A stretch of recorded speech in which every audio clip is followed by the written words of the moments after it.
So, hi, my name is Shannon Strain, and it's my pleasure to show a lovely, lovely invention by my friend Gail Yellen of Gail Yellen Patrice Designs. I'll have her website on this video, of course. She's come out with these units called Thread Fusion. And there are two versions of the Thread Fusion. And first of all, let me just tell you why we want Thread Fusion to begin with, and it's to work with our sergers in unique and decorative ways.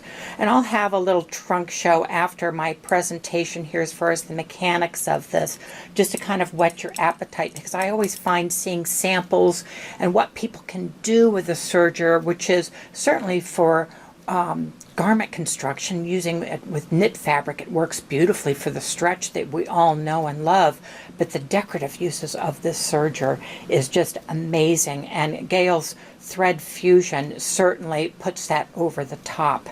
As I just mentioned, there are two units. There's this larger unit here, and this unit is measuring 4.5 inches across. It's about 1 3/8 inches from the center where you would put the spool pin of the serger to the inside curve here. And the other unit, it's a smaller unit, and it measures 2 3/4 inches across. The reason why there's two different units is because although they do the same purpose as far as holding 1, 2, 3, or 4 decorative elements and allowing them to entwine as they go through one of your loopers. It also allows us, because of the two different modules, to fit them on a large variety of sergers. So this first one is really geared, like if you're using these mini cones, you can see that I can very easily fit for this. This is Floriani embroidery thread. And it's used for, of course, embroidery, but we can also use it in the loopers of our serger. In fact, many people feel they can only put one element through a looper, but I'm here to tell you that you can actually put multiple units or multiple elements through that eye of the needle. The issue is going to be that we don't want to make our serger strain, and we want to make sure that it is free flowing so that we get a good quality stitch, because again, even though we're doing decorative applications with the serger, the quality of the stitch still matters. Now, with the smaller of the two units, you can certainly put on a couple of mini king spools, and you can even go through and like maybe put on just something like this for good measure. You could probably even fit a third mini cool spool thread on that. But as you can see, it not only gets crowded, but I want to kind of bring this up. Do you see how at the edge of this, how there's a gap here? And what we don't want to have happen when we're serging is for this thread, as it's going up through the antenna, I'll show you on the serger in just a bit, we don't want that thread to pull down and get caught underneath here, which could of course alter the tensions, which we don't want. In fact, if you're using things like rayon threads in particular, they tend to be a little slippery.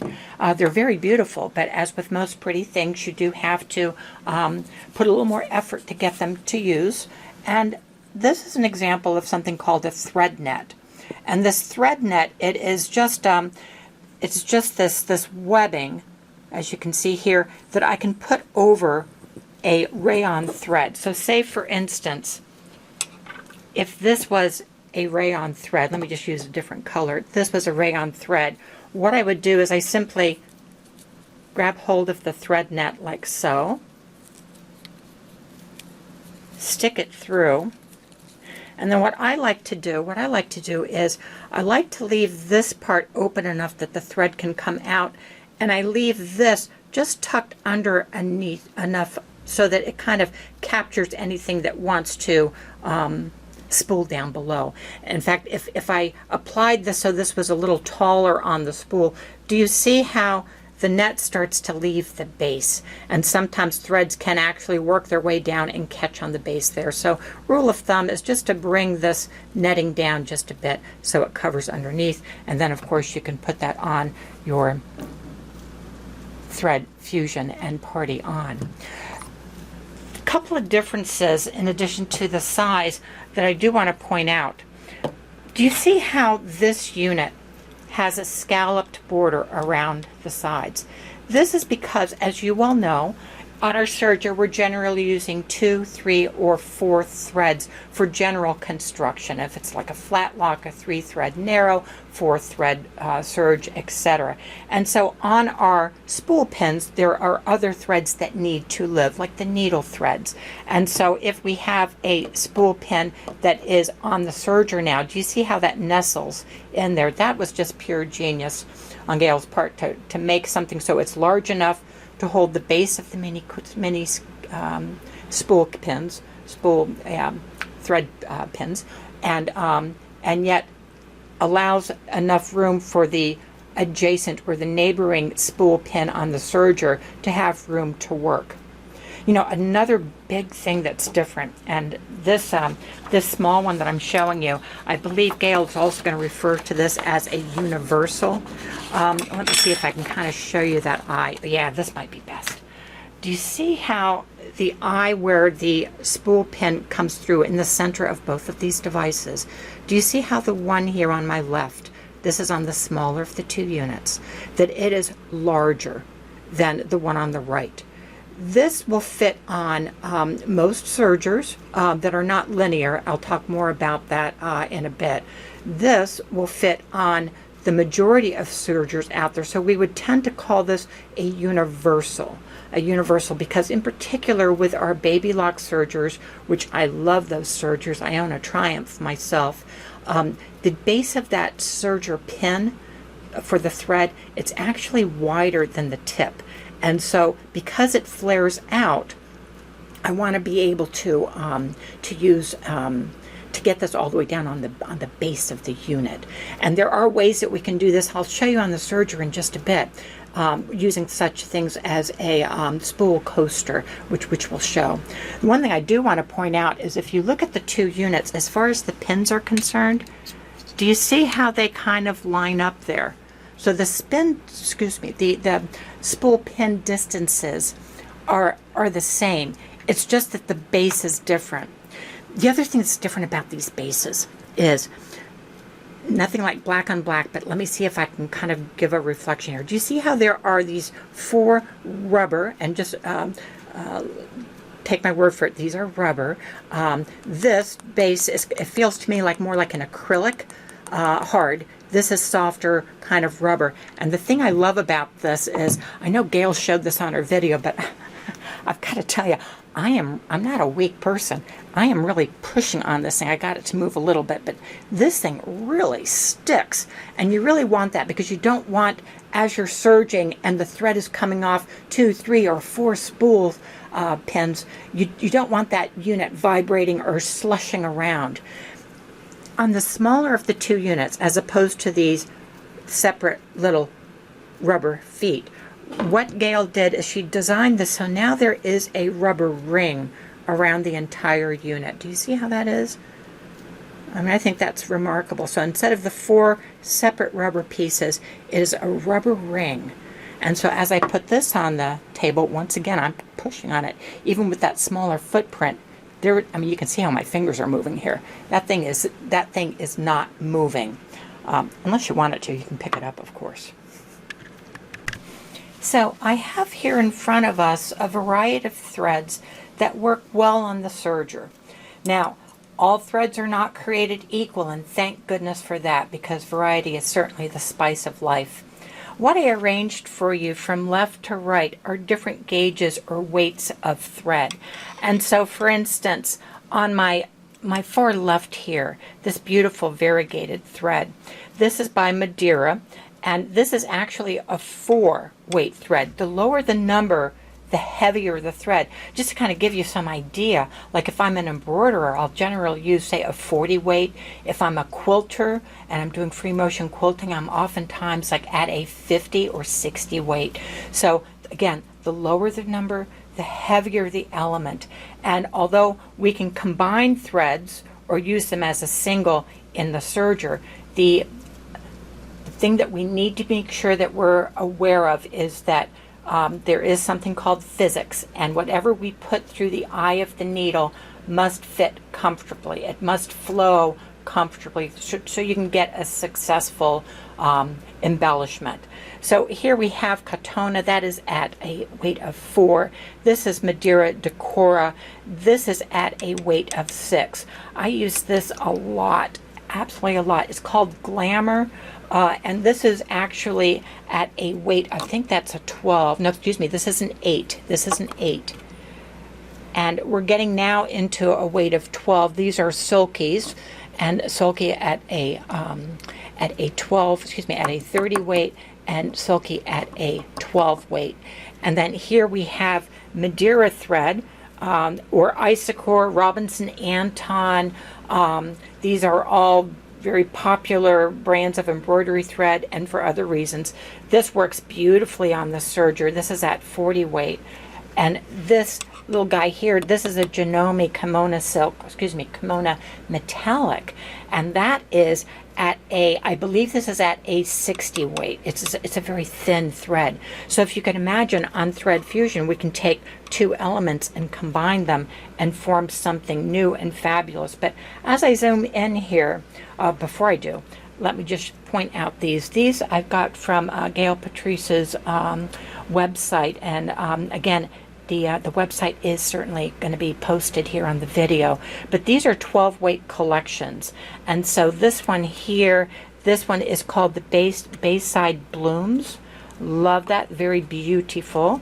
And then this was just simple eye candy. I used some of these threads on one of her fabulous tote bags that she makes on the serger. And so this, again, at a 12 weight, it's Wonderfill, and this is called Paint Box. But as you can see, you can get on Gail's website, as well as others, but on Gail's website, we have various color palettes that we can use for our serger projects. So as we get a little bit closer, let me just kind of zoom in here just a bit, because I want you to kind of get an appreciation of how different, like, this is, this at the 4 weight compared to, again, the 6 and the 8. You can see how the girth changes. And then here again we have the this again is at a 12 weight. This is 12 weight, and this one here is at a 30 weight.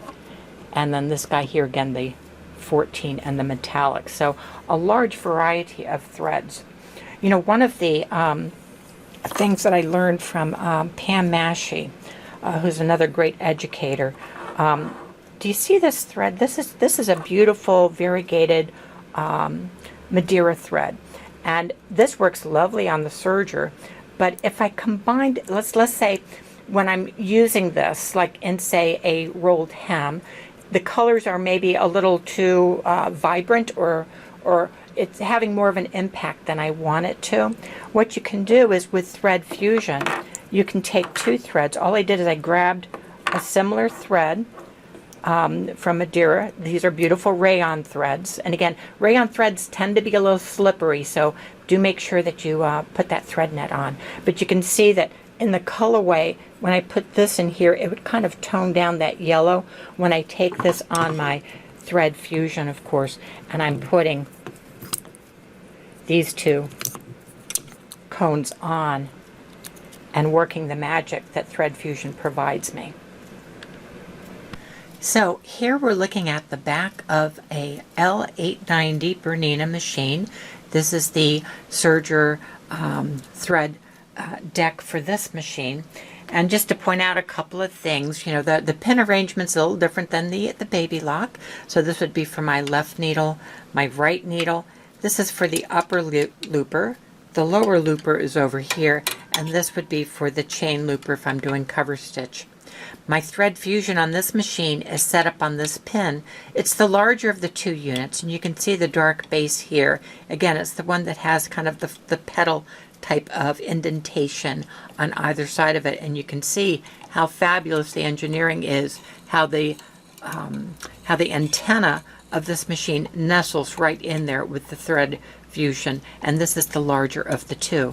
Because on the baby lock machine, the Bernina machines, the thread spool is not tapered as it is on the baby lock, the smaller hole with the larger thread fusion fits lovely.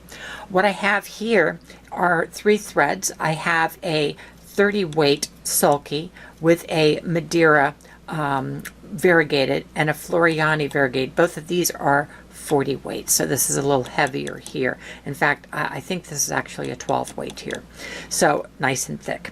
Now, when I look at threading the machine on a Bernina, there is a couple of considerations.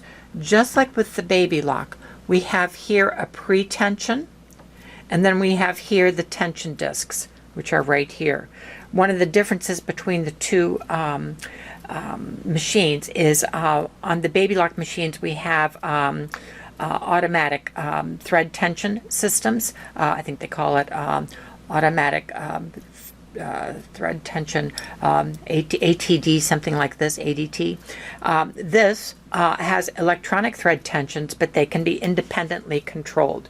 As you can see here, the plus and minus controls each of the thread tensions, although it is set up automatically for us initially depending on the technique, but then we can also vary it. The other thing I do appreciate about the Bernina machine is they have this contraption here. It's called a decorative thread guide, and it's L-25, and there's 2 of them in the package, and I'm just going to show you how this attaches. This is for elements that you would put into the serger that is thicker than what I have here, thicker than what we would want to snap into that pre-tension. And this is how the little contraption looks. It looks kind of interesting. They're an abstract type of shape. And how this goes on, I'm just going to kind of tilt the camera here just a bit. It's going to go into the right before the regular tension discs, and then there's like an opening there that it snaps onto. And then as you can see here, I could put a heavier element through here and then down into the tension system and bypassing the pre-tension here. Because this is relatively thin compared to what you could put through this machine, I'm just going to take this off, and I am going to just grab these threads like such, and again just putting them in through the pre-tension like this, and you can kind of hear how it clicks. And what I always do is I just kind of dental floss this through, and there's like no problem with this in the pre-tension, so I do not think I'm going to need that apparatus, although it is very cool and I've used it before, and for thicker elements that's certainly how I would use this. So I'm going to just go ahead and put this through the system. I'll show you how I do it on this machine, and we'll take it from there. Now with the Bernina sergers, they also have jet air threading as well. It's very similar to what we have with the baby lock. I'm just going to turn this into the closed position, and then rather than turn the hand wheel, I just simply have to tap the foot control, and it will go ahead and put itself into its threading position.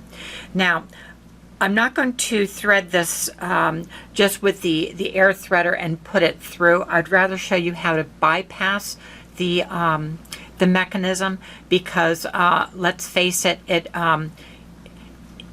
when you come to the jet air threading, it is exactly the same. So we don't need to see that twice, but the way that this bypasses is a little bit different. So here I have my little thread cradle. Here I have the 3 elements I'm going to be using. This is going to be in the upper looper, and so I'm going to pull this through like such. So that part is kind of set. And then what I'm going to do is I'm not going to go through here, but what I am going to go through is, do you see how there's like 3 triangles here? Let me see if I can kind of zoom in on this a bit for us. So it's color coded, very similar to what we have with the ports where the thread would go through. See how this is blue, red, and purple. And when we look at this little guide here, we also have blue, red, and purple. Because I want to have this go through the upper looper channel and bypass the mechanism here, what I'm going to do is, let me kind of come over here just a bit. I have the end of the thread cradle, and I'm just going to put this through the opening that is marked for the blue channel. And this is the bypass. So I'm going to put the threads through here.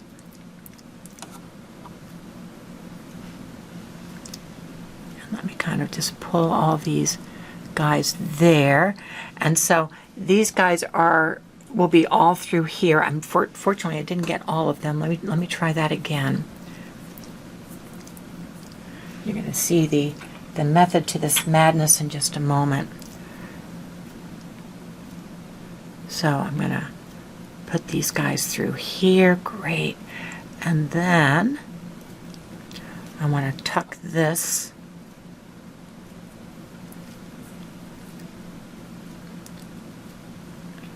other end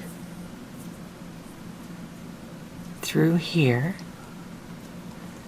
Good. Now this time what I'm going to do is, as I'm getting to that lassoed part with all the threads, I want to just make sure all those puppies, that's the technical term for threads, all those puppies get through that opening. So now, as you can see, all of the threads are through here. Now I need to get it into the tensioning system, which is over here. And in fact, the tubule that I'll be aiming for is going to be this one here. So this is my upper looper, this is my lower looper, and this guy down here, this would be the chain looper, but we're not using the chain looper here. We're just going to use the upper looper. So I need to get the thread cradle now through here so I can lasso it through here and complete.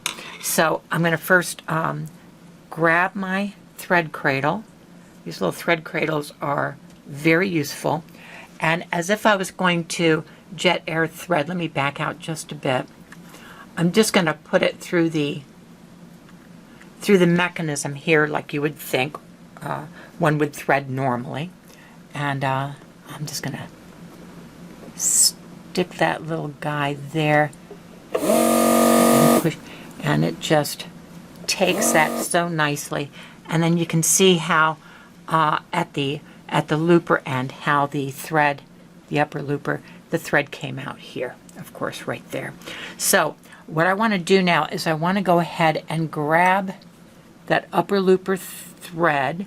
Again, this is just the thread cradle. And I want to open this up here. And my thread cradle, let me zoom in here again. Once you've done this a couple of times, it gets to be almost second nature. And so again, the thread that I want is this little guy here. So I'm holding the distal end, and I'm just going to take this cradle part up and out of here.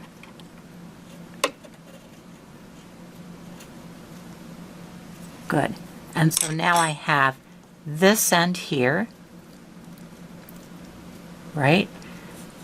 And so now I have my little thread cradle. Let me just go ahead and grab another lasso here. So it's just simply like this. And then I'm going to grab the puppies, those three elements here. This, by the way, would have been thin enough that I could have put it through the air system, but again, it's there's no learning there because it's just the same as with the baby lock. So I'm going to put this through here like such. So we'll just pretend this is like a heavier element, right? And now I'm going to take this upper looper thread and pull this all through. All of that goodness is going to come out here. So let me focus in on this. Here we are.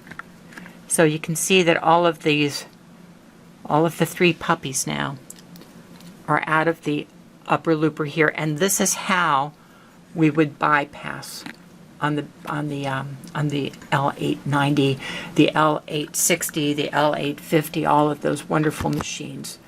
So as you can see, the path comes down from the threader in through that little guide there. Let's come down a bit. In through this guide, crosses over here. We see there's a little metal plate here to protect the machine. In fact, I can just kind of push that over there so it's like such. And then as this starts to stitch, it will go into the upper looper tubule and out where we think it should go. And so, well, not that we think we should go, it will go. And so I'm going to go ahead and show you now just doing a 4-thread overlock, but now with these additional threads, which is going to be pretty.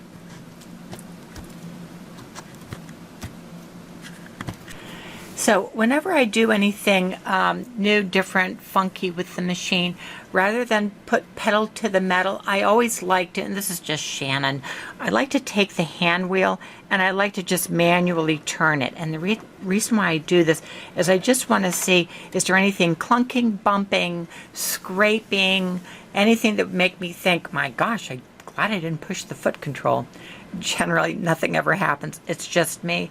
And you might want to get into the habit of it, not with just straight serging, but when you're doing interesting things with your serger, which is what we all live for. So the settings here are all standard for a 4-thread overlock. I haven't changed anything. And again, if they were heavier elements and I had to use that accessory decorative thread guide, because I'd say I'm using 8 weight thread in that upper looper, I might want to elect to do things like maybe lower the upper looper tension, maybe things like lengthening out the stitch, and as opposed to the 2.5 millimeter default, I might go to 3.5, 4, somewhere in that. But I would always do like a little test sample. And so as I'm just going to stitch for you a little bit, this just on the default settings. And there's like, again, 4 different elements in that upper looper. Thank you so much, Thread Fusion. Thank you, Gail Yellen, for getting this type of gizmo out to us. It's fab-boo, fab-boo. But look at this. Look how beautiful that is. And so I'm going to kind of come over here just maybe so we can see a bit more, because there are shadows.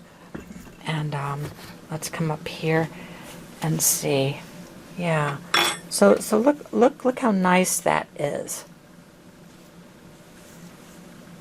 And so what I'd like to do for you is I showed why you would use something like a Thread Fusion on your garments and projects. And what I would like to do now is look how well balanced that is. My goodness, Bernina, you rock with your L-890s. I'm going to just show you a couple of samples of things I've done with sergers over the years, just to kind of whet your appetite of different ways we could use the Thread Fusion. This is another one that was made by, again, this is, I believe, Pam Massey and Missy Billingsley. But this is a tote bag. And here we're using, this is on like a gray velveteen. We can see we have 2 needles here in this cover stitch. Let me come down just a bit so you can kind of see that. Look at that. Ooh, yes, please.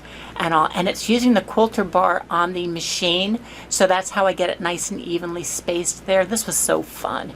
And then on the other side, it's examples of doing things like puffing on the serger and couching down these ribbons using the serger. And because I have an embroidery machine, of course, we can go ahead and personalize that. But that was a fun tote class. Yes, and so I have, in this case, it is a 2-thread technique with this beautiful blue element in the chain looper turned upside down. I generally will back silk dokione with, say, a woven fusible. It just adds a little body to it and also makes it easier to cut. And although this is pretty on its own, what if we took these elements and did something along the lines of making jewelry? And so in this case, what we have here is, this is a pendant. And over here, what we have is we're serging over a cord. And so that just adds additional color to that. And then in this case, this is a little kind of matchy-matchy bracelet. Let's see if we can get that in the camera. I'm going to back out just a bit so you can, ooh, that's so pretty. Yeah. But this is like serger, jewelry made on the serger. This vest I did in a Bernina software class. I teach the Bernina V9, it's now V9 software, and palette, and all those little programs. But I'm showing you this because of how the seams were treated using the serger. So this is just a little vest, and again, I'm finishing the edge with a serger, and there is glamour thread in the upper looper and lower looper. These are exposed seams, so instead of sewing the seams right sides together, I sew the seam with wrong sides or the other side together, and then I expose the seam so you can kind of see what's going on here. Isn't that fun? And then what I'll do is I'll just go ahead and top stitch this down. So on the underside, you can kind of see that here's the seam. This is what we would normally see on the finished garment, this part here. But what we're seeing is it's an exposed seam. And if that wasn't enough, and oftentimes it's not, the other thing you can do is whenever you get some really cool fabric, save the salvages. This is a salvage from a woven fabric from a skirt that I made many moons ago. And I have literally a tub filled with all of these interesting salvages. And let me kind of zoom in here just a bit. Oh yes. And I'm going to turn this just a bit here. So this is the salvage. And so this was put out into the seam so that one side's exposed and then the other side is the salvage poking out. You can see the salvage poking out there. Now, the back of this, again, we're going to go back into now why I did this to begin with. It was to feature this design.